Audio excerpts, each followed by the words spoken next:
తెలంగాణను ప్రపంచ పెట్టుబడులకు గమ్యస్థానంగా మార్చడంతో పాటు రాష్ట్ర బ్రాండ్ ఇమేజ్ ను అంతర్జాతీయ స్థాయిలో పెంచడమే లక్ష్యంగా ప్రభుత్వం ప్రతిష్టాత్మకంగా తెలంగాణ రైజింగ్ గ్లోబల్ సమ్మిట్ 2025 ను నిర్వహిస్తోంది.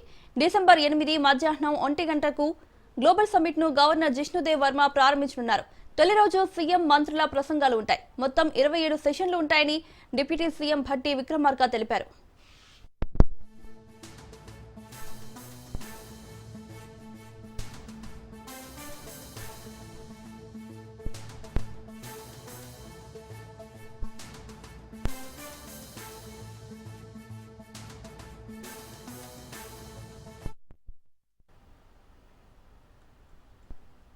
ఎనిమిది 9 తేదీల్లో భారత్ ఫ్యూచర్ సిటీలో తెలంగాణ గ్లోబల్ రైజింగ్ 2025 సమ్మిట్ ను రాష్ట్ర ప్రభుత్వం నిర్వహిస్తోందని డిప్యూటీ సీఎం తెలిపారు.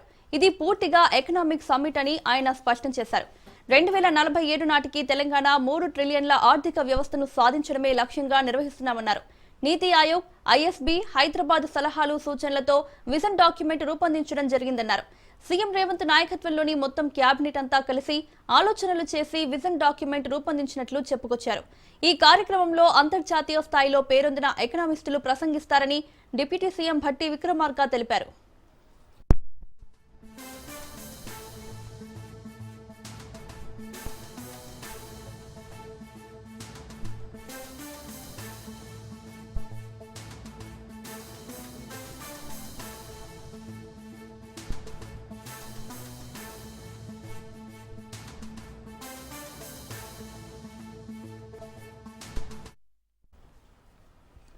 తెలంగాణ రైజింగ్ గ్లోబల్ సమ్మిట్ లో 6 ఖండాల్లోని 44 దేశాల నుంచి 154 మంది ప్రతినిధులు పాల్గొంటున్నట్లు భట్టి విక్రమార్క వివరించారు. ఒక్క అమెరికా నుంచే 46 మంది ప్రతినిధులు ఈ సమ్మిట్ లో పాల్గొంటున్నట్లు చెప్పారు.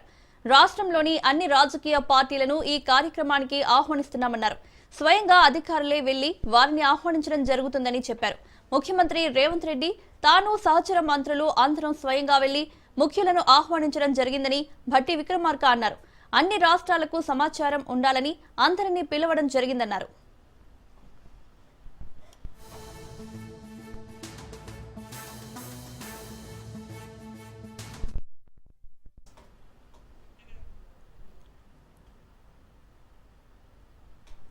ఈ సమ్మిట్ తెలంగాణ భవిష్యత్తుకి సంబంధించినదిగా ఆయన అభివర్ణించారు. ఈ ఎకనామిక్ సమ్మిట్ రాష్ట్ర ప్రయోజనాలకు ఎంతగానో ఉపయోగపడుతుందని అన్నారు. ఎవరి స్థాయిలో వాళ్లు సమ్మిట్ సక్సెస్ కి సహకరించాలని డిప్యూటీ సీఎం మల్లు భట్టి విక్రమార్క పిలుపునిచ్చారు.